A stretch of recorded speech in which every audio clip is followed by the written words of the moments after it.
C'est donc l'incendie du siècle qui sévit dans l'Aude depuis 2 jours maintenant. Le bilan humain fait état d'un mort, 4 portés disparus et une vingtaine de blessés. Le feu sur le terrain a également ravagé 16 000 hectares. 2000 sapeurs-pompiers étaient encore présents sur place hier et ils le seront évidemment ce matin. Et on va faire le point sur la situation avec l'un d'entre eux. Bonjour capitaine Rougeau, merci d'être avec nous. Vous êtes porte-parole de la Fédération nationale des sapeurs-pompiers de France. On a fait un bilan dans le journal sur ce feu. J'aimerais avoir votre analyse. On dit que le feu progresse moins vite. Ça, c'est une bonne nouvelle. Ça veut dire qu'il est bientôt maîtrisé ? Alors effectivement, la nuit de lutte a été intense et les conditions météo sont depuis hier soir un petit peu plus favorables. Alors je reste prudent là-dessus puisque je ne suis pas non plus sur place, mais les brises maritimes qui vont être apportées aujourd'hui vont donner de l'humidité, faciliter la lutte et le feu n'est pas encore fixé. Il est encore très actif. Le colonel Christophe Magnier, directeur départemental local, parlait encore de 16 000 hectares de lisières actives et d'une lutte qui va reprendre de manière forte avec les moyens aériens et terrestres dans la matinée.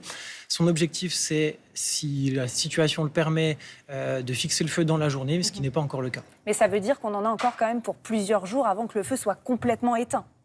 Tout à fait. En fait, un feu, il est traité généralement en 3 phases. Le premier objectif, c'est de le fixer, c'est-à-dire de le contenir dans une enveloppe dans laquelle il ne va plus évoluer.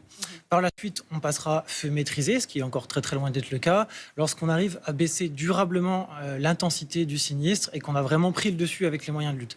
Et en dernière phase, on passera feu éteint lorsqu'on estime qu'on a pu faire toutes les opérations de noyage, de surveillance, opérations qui vont être très longues, très fastidieuses, puisque on parlait de la superficie de la ville de Paris, 90 km de lisière, ça veut dire 90 km qui vont devoir être traités au sol par des sapeurs-pompiers pour noyer en profondeur et éviter qu'il y ait un risque de reprise de braise. Donc ça va être encore très très long. J'évoquais le bilan avec un décès déjà. Il s'agit, selon le maire du village concerné, d'une dame qui n'a pas voulu quitter sa maison, alors que les gendarmes, pourtant, lui avaient demandé de le faire. Est-ce que vous avez déjà été confronté à ce genre de situation ? Comment pouvez-vous réagir ? Comment devez-vous réagir quand une personne ne veut pas quitter son domicile alors que le danger est là, aux portes de la maison ? C'est des situations très compliquées, très fortes. Je m'associe déjà à la peine de la famille de cette victime, aux collègues sapeurs-pompiers, aux élus locaux aussi, aux gendarmes qui sont confrontés, alors qu'ils sont dans l'urgence, déjà dans une forme de stress, à ce type de comportement. Alors je ne sais pas exactement pour ce cas précis dans quelles circonstances ça s'est passé, mais en tout cas c'est très dur émotionnellement aussi pour les forces de sécurité d'avoir forcément à contre-cœur à ordonner aux gens de quitter leur domicile. Sauf qu'aujourd'hui, les habitations ne sont pas toutes défendables. On n'a pas les moyens actuellement et je pense qu'on ne les aura jamais face à de tels sinistres qui sont gigantesques. Et ça, parfois, des gens ne le comprennent pas. Ben non, on ne peut pas mettre un camion derrière chaque maison. Et parfois, pour préserver la vie humaine, parce que c'est bien notre priorité, préserver la vie humaine avant tout, on est obligé d'évacuer, même si le confinement, quand il se peut, reste la règle. Et ben on est obligé de dire aux gens de partir. Et c'est dur parce que parfois ils comprennent, parfois ils ne comprennent pas. À un moment donné, il y a aussi les forces de l'ordre qui ont un rôle à jouer dans cette mission. Pardonnez-moi, capitaine, c'est vrai qu'il y a 2 choses. Au départ, on dit de confiner, de rester chez soi, et ensuite on dit de partir. Ça peut être parfois aussi mal compris. Comment on fait la différence entre ces 2 situations finalement ? Alors c'est effectivement compliqué à comprendre, notamment en situation d'urgence pour la population. Ce qu'il faut savoir, c'est que la doctrine principale, c'est le confinement.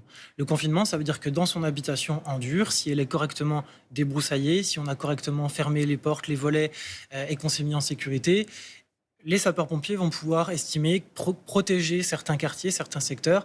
Et le confinement permet d'éviter aux gens de prendre des risques en étant dans leur voiture exposée sur le réseau routier, d'engorger aussi les réseaux routiers, permettant pas au renfort d'accéder. Et donc on ne part de chez soi que quand vous nous en donnez l'ordre. Néanmoins, quand vraiment la situation se dégrade et qu'on n'est pas capable de défendre, au cas par cas, le commandement des opérations de secours va discuter avec le directeur des opérations de secours, l'autorité de police, le maire ou le préfet, et ils vont décider d'évacuer tel ou tel secteur.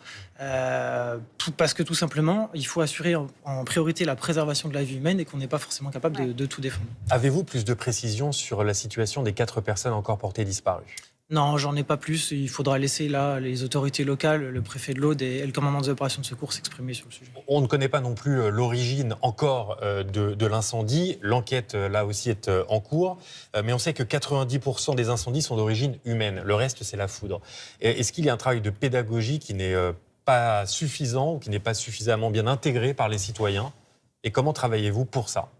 Il y a un vrai travail de pédagogie par les pouvoirs publics, les sapeurs-pompiers, mais pas que. Il y a aussi cette culture du risque. Cette culture du risque, elle est souvent bien présente à la suite d'années marquantes. 2022, on a vu qu'il y a beaucoup d'efforts de fait, la météo des forêts, des actions de prévention, d'éducation à tout âge. Si on se retrouve à quelques années sans sinistre, on risque de perdre un petit peu cette culture du risque qui est importante à maintenir. Aujourd'hui, le citoyen est le premier acteur de sa sécurité. Il faut se tenir prêt. On parlait tout à l'heure de l'information, de la capacité à recevoir l'information. C'est aussi être abonné aux comptes institutionnels, aux comptes sur les réseaux sociaux de sa mairie, de sa préfecture pour être touché rapidement par l'information. Il y a des dispositifs nationaux comme FR Alert qui existent aussi. L'éducation, c'est à la fois être en capacité de recevoir ces messages, être en capacité d'avoir les bonnes attitudes, les barbecues, les mégots. Aujourd'hui, c'est des choses qui sont très très difficiles à entendre pour nous que ça puisse arriver parce qu'on se retrouve avec des sinistres gigantesques, des vies humaines touchées, exposées à cause de comportements parfois à risque. Alors, 9 feux sur 10 d'origine humaine, ça ne veut pas dire qu'à chaque fois c'est malveillant. Il y a beaucoup d'origine accidentelle. On ne fait pas toujours exprès, mais ça peut être une maléducation, entre guillemets, une prévention qu'on n'a pas suffisamment en tête.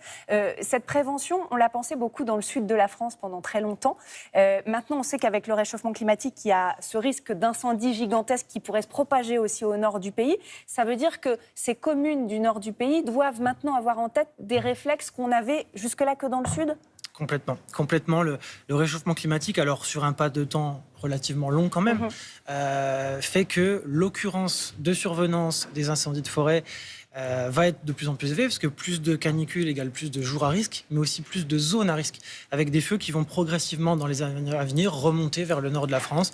Les départements s'y préparent, en tout cas nous, sapeurs-pompiers, on s'y prépare avec des moyens, des formations feux de forêt qui sont mises en œuvre dans des départements qui jusque-là n'étaient pas identifiés comme soumis à ce risque.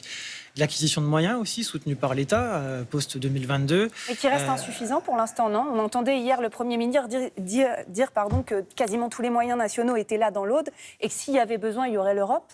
Mais on sent que là, le défi, il est quand même énorme. Le défi, il est énorme. Un feu comme celui-ci, je ne pense pas qu'on puisse un jour avoir assez de moyens pour réussir complètement à le canaliser. On est face aux éléments, on est face à la nature. Il y a une augmentation des moyens. Aujourd'hui, la France dispose de 51 colonnes de renforts nationaux dans toutes les zones de défense. Il y en a environ la moitié qui ont été engagés sur ce feu-là. Il faut aussi arriver à durer, à relever les personnels sur place. C'est d'ailleurs ce qui va se mettre en place sur le terrain dans les prochaines heures. Et puis, comme vous le disiez, l'éducation du citoyen qui doit aussi remonter jusqu'au nord de la France pour se préparer. Juste, puis les moyens humains, c'est aussi les volontaires. Et on tire un coup de chapeau, il n'y a pas que des pompiers professionnels, il y a aussi beaucoup de volontaires en plus de leur boulot. On les salue ce matin. Merci, capitaine. Capitaine Marc-Antoine Rougeot, vous êtes porte-parole de la Fédération nationale des sapeurs-pompiers de France.